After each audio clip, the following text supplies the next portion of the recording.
মুসলমান হইলেন, 30 পারা কোরআনের হাফেজ হইলেন। তো হাফেজ হওয়ার পরে এই লোকটা তো একদিন মারা গেছে, কি বলেন, মারা যায় নাই, উনি মারা গেছে। মারা যাওয়ার পরে ওই দেশের বাদশাহ হইল বাদশাহ ফয়সাল রহমতুল্লাহ আলাই, মক্কা না কিছু মদিনা। ফয়সাল তো বাদশাহ, ওকে আল্লাহ স্বপ্নে দেখাইলেন, সালমান ভার্সি স্বপ্নে দেখাইলেন যে ও বাদশাহ, তুমি আমাকে এই কবরের থেকে উঠাই অন্য একটা কবরে নাগার মধ্যে দাফন করো। তার কারণ আমাকে যেখানে দাফন করা হয়েছে এই না আরো অনেক ইহুদিদের কবর আছে, তাদের কবরের মধ্যে তো আগুন জ্বালায় দেওয়া হয়েছে, আগুন জ্বলতেছে। ওই আগুনে মাটি পুড়িয়া আমার কবর পর্যন্ত এরকম আগুন এসে গেছে। তাড়াতাড়ি উঠাও, তাড়াতাড়ি আমাকে উঠাইয়া জান্নাতুল বাকিতে আমাকে মাটি দাও, দাফন করো। এটা উঠে এনে তারপরে জান্নাতুল বাকিতে না মাটি দাও। আল্লাহ আল্লাহ আল্লাহ। ওলামায়ে কেরামের কাছে পরামর্শ করার পরে ওলামায়ে কেরামের পরামর্শ দিচ্ছে, হ্যাঁ উনি তো সাধারণ মানুষ না, সাহাবী। সাহাবী কান্নুজু, ওই মেয়েরা সাহাবী হইলে আল্লাহ পাকের আসমানের তারা তারা তারা। আর লম্বা আছে হাদিস, তাদের অনুসরণ অনুকরণ করো, তাহলে আমি রাসূলের অনুসরণ অনুকরণ হইয়া যাবে। তারপরে ওলামায়ে কেরামরা বলেন, হ্যাঁ ঠিক আছে, চলবে, উঠানো যাবে, কারণ কষ্টের ভিতরে আছেন। দাফন কাফন যেভাবে করা হয়েছে এটা উঠাইয়া তো দেখতেছে যে পূর্ণিমায় চাঁদের মতো কাফন সহ জলবল করতেছে। আর এরকম কাফনের মধ্যে কত বছর, 400 বছর আগে, 400 বছর আগের কথা, এর ভিতরে একটা তিল পরিমাণ দাগও পড়ে নেই, কাফনটাও নূরে ঝলক দিতেছে। সুবহানাল্লাহ। ওটাই ওনাকে জান্নাতুল বাকিতে কবর দেওয়া হয়েছে। যারা হজ করেছেন তারা জানেন, ওইখানে গেলেই ওই কবরটা আপনি দেখতে পারবেন। পাথরের একটা পাথর দেওয়া আছে, ওই পাথরের একটা সিন্নি করে রাখা হয়েছে। সাহাবা আজমাইনদের কবর অনেক কবর আছে, কিন্তু ওগুলো আপনার লেখা নেই। কতগুলা লাশ দাফন করা হয়েছে এখানে। এইটা আবার সাহাবাদের সংখ্যা দেওয়া আছে, হজ করতে গেলে দেখতে পারবেন, সংখ্যাটা দেওয়া আছে, কিন্তু চিহ্ন নাই, ওই পাথর দেওয়া আছে। এবার উনি আল্লাহ নবীর সাহাবী ওই জান্নাতুল বাকিতে আজ পর্যন্ত বিদ্যমান আছে। এই জন্য হাফেজে কোরআন, আপনি হাফেজে কোরআনকে বানাইতে পারলেন একটা ছেলেও নাই, নাতি নাত করে নেই, কারে বানাবে? কমপক্ষে মাদ্রাসার একটা ছেলেরে যদি আপনি হাফেজ বানাইতে পারেন, আপনার খাবার দাবার দেয়া, এটাও তো অনেক কাজ আছে। এই যে বাতি দিলে, আমার আগে বক্তব্য ছিল, বাতি দিলেও আল্লাহ তাআলা তাকে ওই সহযোগিতা করার কারণে, মহিনার এটা মহিনার সহযোগিতা করার কারণে আল্লাহ তাআলা কাল কিয়ামতের ময়দানে ওই হাফেজে কোরআনের সাথেই তার হাসর হয়ে যাবে। এই জন্য কোরআনের প্রতিষ্ঠানে যদি বেরিয়ে না রাখেন, হাফেজ ছাত্ররা যদি এখানে না আসে, না পড়ে, এলাকায় কিন্তু আপনার সমস্যা আছে। এই কথাটা খুব জোরদার বললাম। এই জন্য কোরআন কারীমের মাদ্রাসাকে আমরা হেফাজত করার জন্য, ঐক্যবদ্ধ হইয়া হেফাজত করার জন্য আমরা চেষ্টা করি। এই ঘরগুলা থাকুক, কিয়ামত পর্যন্ত থাকুক। জানেন আপনারা, যে ঘরের মধ্যে আল্লাহ তাআলার কোরআন শরীফ পড়া হয়, কালামে পাকের তেলাওয়াত হয়, আকাশবাসীরা চায় দেখে যে কুসাফর নামা পড়া, ওই ঘরের মধ্যে ঘরের থেকে একটা নূরের ঝলক আল্লাহর আসমানে যায় হাজির হয়ে যায়, আল্লাহর আরশের মধ্যে যায় ধাক্কা লাগে। আরশ বহনকারী ফেরেশতাদের কাছে আল্লাহ তাআলা জিজ্ঞাসা করেন, ওই ফেরেশতারা, এটা কি বারবার আমার আরশকে ঝুলতে থাকে, কি আসে, কি ব্যাপারটা? আল্লাহ কুসাফর নামা পড়ার মাদ্রাসা ছেলেরা কালামুল্লাহ শরীফ তেলাওয়াত করতেছে, ওই তিলাওয়াতের কারণে তার থেকে নূরের একটা ঝলক আপনার আরশের মধ্যে বাজে। আল্লাহ বলে, ফেরেশতারা তোমরা সাক্ষী থাকা, ওই ছাত্রদের যারা খাওয়া পড়া লেখাপড়া করে, তাদের যত্ন নেয়, প্রতিষ্ঠানের প্রতি সুনজর রাখে, এদের সারা জীবনের গুনাহ আমি আল্লাহ মাফ করে দেব। এই জন্যই হুজুর বলছেন, তুমি প্রতিদিন কমপক্ষে 100 বার তওবা করো, 100 বার। তাহলে ওই আল্লাহ তাআলার মাফের মধ্যে তওবা করার দিন থাকে প্রতিদিন কমপক্ষে 100 বার না করলে 15 বার 10 বার 20 বার পরে, তাহলে তওবার কারণে আজকের দিনের তওবার কারণে আল্লাহ তাআলার ওই মাগফিরাত, আল্লাহকে বললেন সাক্ষী থাকো তোমাদেরকে মাফ করলাম, এই তওবার কারণে আল্লাহ তাআলা আপনার জীবনের সব গুনাহ মাফ করে দিবেন। এজন্য এই কোরআনে কারিমের প্রতিষ্ঠানটাকে অজয় করে ধরে রাখেন, এটা এক কথা। আর বাড়াবো না বেশি, এটা মনে রাখবেন ভালো করে, যদি না পড়তে পারলো। আরেকটা কথা আমি বলবো আপনাদেরকে, আমরা যারা কোরআন কারিমের নামাজটা আমরা পড়ি, কি বলে নামাজ পড়ি না, আমরা কিন্তু নামাজ পড়ি, নামাজ যে পড়ি আমাদের সূরা ফাতিহা যদি পড়ি শুদ্ধ না হয় তাহলে কিন্তু আমাদের নামাজ হয় না। অন্য একটা সূরা কব্বাকা আলাম তারা থেকে নাচ পর্যন্ত সবকটা আমার নিবেন, যদি সহি শুদ্ধ না হয় তাহলে জীবনেও নামাজ হবে না। আর নামাজ হওয়ার জন্য একটা শর্ত দিয়ে দেয়, যারা আমরা মুরব্বী নামাজ পড়ি আমাদের নামাজটা সুন্দর করে চেষ্টা করবেন। নামাজের মধ্যে সবচেয়ে গুরুত্বপূর্ণ দুইটা জায়গা আছে, একটা হলো সামি আল্লাহু লিমান হামিদা করার পরে রব্বানা লাকাল হামদ দাঁড়ায়া এই শব্দটা বলতে হবে, এই শব্দটা বলতে হবে, তারপরে না আমরা সিজদায় যাব। আর যদি ওই পর্যন্ত সুদা হইয়া না দাঁড়ায় তো ওয়াজিবের খেলা বসে নামাজ উঠতো না। আরেকটা কথা নামাজের মধ্যে আছে, দুই সিজদার মাঝখানে কিন্তু একটু বসা, ওয়াইট করা, একটু অবস্থান করা, এইটাও ওয়াজিব। ওয়াজিব তরক করলে নামাজ হয় না, নামাজ হয় না। ওয়াজিব তরক করলে সহু দেওয়া লাগে, আর সোজা দাঁড়াইলাম না, আর একটা সিজদা দিয়ে একটু অবস্থানও করলাম না, ওয়াইট করলাম না, আবার সিজদা দিলাম, ওয়াজিব তরক হয়ে গেল, এই নামাজ দিন দিকে তো কবুল হবে না। আমরা যারা নামাজ পড়ি আর কি মোটামুটি বয়স্ক মানুষ, আমরা এই নামাজটাকে সোজা করার চেষ্টা করবো ভাইও। আরেকটা জিনিস, ওই যে ভুল কেরাত পড়তে পড়তে পড়তে পড়তে এই পর্যন্ত আসছি, অহম শুদ্ধ হয় নাই, আর শুদ্ধ করার জন্য চেষ্টাও করিনি, আপনার এই নামাজ জীবনেও কবুল হবে না। একটা গুরুত্বপূর্ণ কথা জানাই থেকে দেয়, অনেক জায়গাতে বৃদ্ধদের তেলাওয়াতের কোরআন শরীফ পড়ার ব্যবস্থা আছে, আপনি পারলেন না, চেষ্টা করতে করতে করতে করতে একেবারে জীবন হারিয়ে শুনতেও শুদ্ধ হয় না, আপনার জন্য মাফের সকল দরজা খোলা। আর চেষ্টা করলেনই না, মোটেই করলেন না, এইভাবেই যাইতেছেন, আত্মায়তু হয় না, দুরূদ শরীফ সহি হয় না, দোয়া কোনটাও সহি হয় না, এরপরে আমাদের রুকু সিজদার তাসবিহগুলো সহি হয় না, সুবহান রাব্বিয়াল আযীম কইবেন না আজিম কইবেন না আজিম কইবেন, কোনটা কইবেন? এই যে রুকুর তাসবিহটা এটা কত কঠিন, সুবহান রাব্বিয়াল আলা কইবেন না আলা কইবেন না আলা কইবেন, এটা তো একটা কথা, এটা একটা সাংঘাতিক জিনিস। এই সুবহান রাব্বিয়াল আলা তো আমরা আইন সুবহান এই সিজদার তাসবিহ দেই না, যার ফলে তো তাসবিহটা হইল না, ভুল হয়ে গেল। চেষ্টা করেন, শিখার চেষ্টা করেন, চেষ্টা করার পরেও যদি না হওয়া আপনার নামাজ কবুল ইনশাআল্লাহ তাআলা। আর যে চেষ্টা করেন আপনার ইনশাআল্লাহ আশা করি হতে পারে। এই জন্য কমপক্ষে 10টা সূরা আপনার জীবনে যারা তালিমে বসে নাই, তালিম দেই নেই, আমি আপনাদের একটা কথা বলে গেলাম, মনে রাখবেন তো ভাই। এই জন্যই আমি গুরুত্বপূর্ণ এই একটা কথা রাখলাম। আর একটা কথা হইল, রাসূল বলছেন খায়রুন নাস মান ইয়ানফাউন নাস, মানুষের মধ্যে ওই ব্যক্তি সর্বশ্রেষ্ঠ মানুষ যে মানুষের উপকার করে। মানুষের কি করে? উপকার করে। রাসূল বলেন মান দররা দররাল্লাহ, তুমি যদি কাউকে কষ্ট দাও তা স্বয়ং আল্লাহ তাআলা তোমাকে কষ্ট দিবে। এজন্য কথা দিয়া কারো কষ্ট দেওয়া যাবে না, চেষ্টা করবো সবসময় মানুষের উপকার করার জন্য, ক্ষতিটা করবো না। এখন জমা জমা নিয়ে কিন্তু মানুষের মারাত্মক একটা বিপদ চলতেছে, কথা ঠিক না বেটে? জমির দাম বেড়ে গেছে, মানুষের মাথা খারাপ হয়ে গেছে।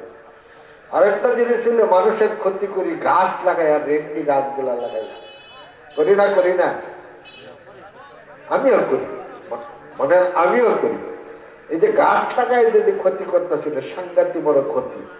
এই ক্ষতি করলে আমার কিন্তু আপনার, আমি যে গাছ লাগাই করলাম, যত ক্ষতি হইল আল্লাহ তাআলা স্বয়ং নিজ হাতে তিনি আমার ক্ষতি করবেন, এজন্য কেউ ক্ষতি করবো না।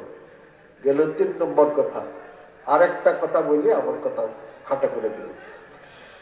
মোহতারাম হাজিরিন, উপকার করলে কিরকম ভালো হয়। হযরত মূসা আলাইহিস সালাম আল্লাহ পাকের নবী একটা আয়াত তেলাওয়াত করেছিলেন, অনেক লম্বা।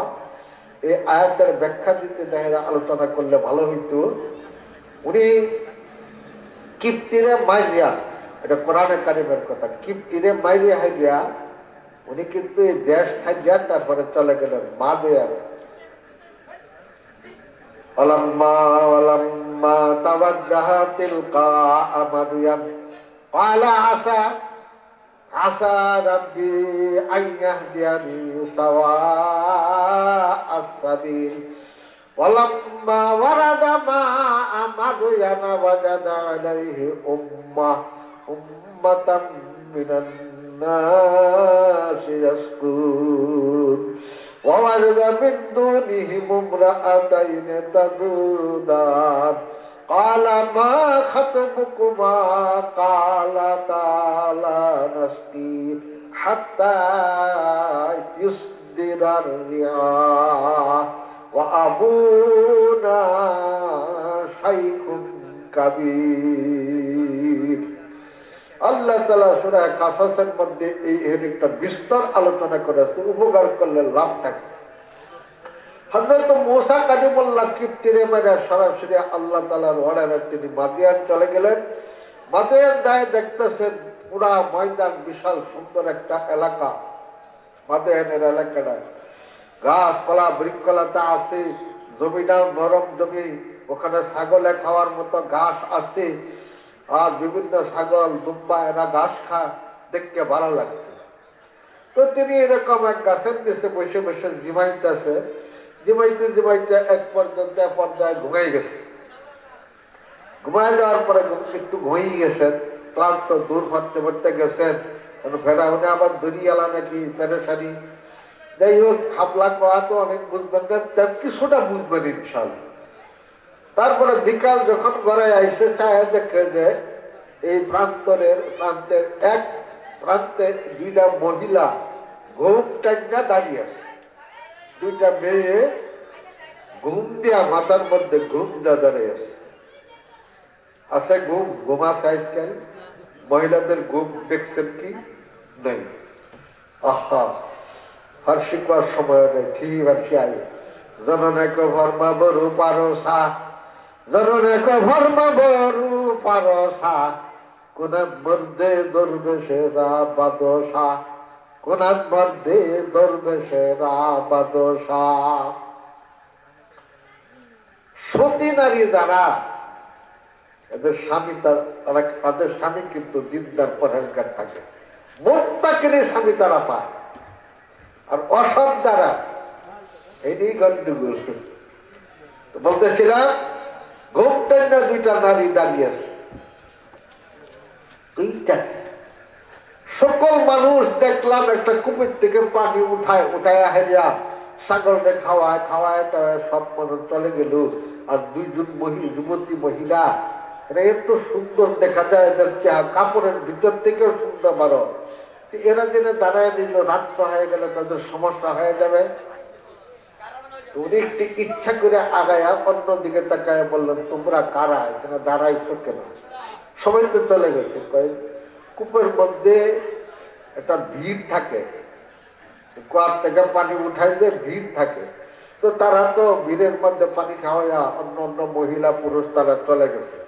আমরা তো ভিড়ের ভিতরে যাইতে পারি না, আমরা শুআইব আলাইহিস সালামের কন্যা, আমরা রাব্বাগুন নদী, এজন্য আমরা আমাদের প্রেস্টিজটা বজায় রাখা পরে দাঁড়ায় দিচ্ছি।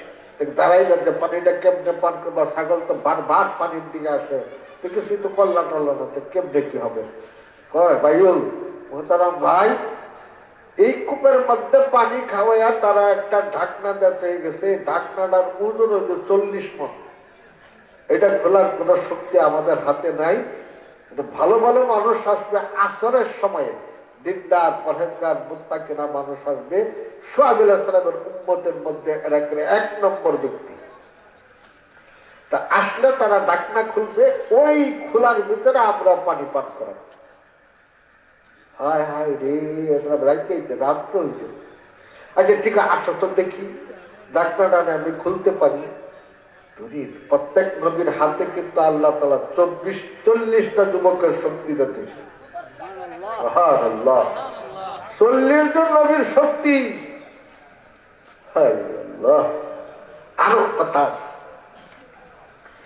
এবার মুসা আলাইহিস সালাম ডাক দিলেন, তা অন্যদিকে চাইছে, কারণ উনি জানে আমার এই চোখ দ্বারা যদি আমি এক নজর দেখে ফেলাই তো আমার চোখের বরকতটা টুটেল চলে যাবে।